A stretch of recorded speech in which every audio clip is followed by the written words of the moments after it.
Videos, podcast, or the written word? What works best for estate and letting agents? Talk to me, Nelly.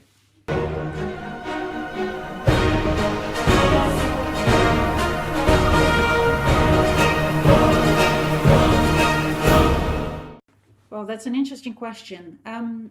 Because there's only 3 ways you can communicate with a human being, and those are the 3 ways. Yes, I personally think that one should use all 3. Okay. Because they're, again, different audiences and people like to consume in different ways. I like videos more because I'm very visual. Some people prefer to listen to stuff while they're driving or they're on the train. Others like to read. So if you can produce all of them, then that's great. If you have to choose 1, 2 of them. What order would you do them in? You know, if you had a preference.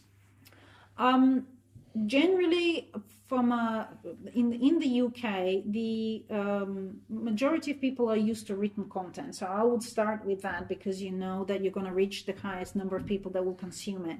The second one is video, and the third one would be a podcast, purely because at the moment there are less people that are using podcast as a way of consuming content than there are video. Video is just very easy, very quick.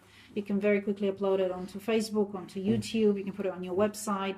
A podcast requires someone to actually be listening to podcasts already. Not everyone is consuming a podcast. In fact, I had a conversation a few days ago with someone that didn't even know what a podcast is.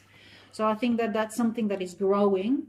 But if you want to choose one of the 3, I would start with written, then go video, then go podcast. I would agree with you. The talk really does work because, again, I help estate agents with marketing and letting agents, is the holistic approach of, you know, the sum of part, the whole is greater than the sum of the parts.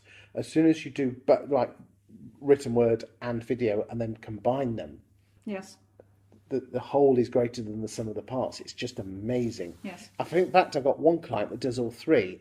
Isn't it interesting that his fees and turnover have gone up by 20-25% in the last year? Amazing. I'm not surprised. You know, from one office, he's turning over £1 million. Wow. And with podcast, what results is he getting? Well, again, he basically says that he chucks it all out on social media. So what he'll do is he'll do a video and then take the audio from the video and put that out as a podcast. Very good idea, actually. Very, very good idea. And here's a tip for you guys out there is, if you have that written content, go to your iPhone or Android, and there'll be a voice memo function. And you can just read it out. And just read it out. But here's one tip, because I have my own podcast, is whenever I'm reading it, don't sit down.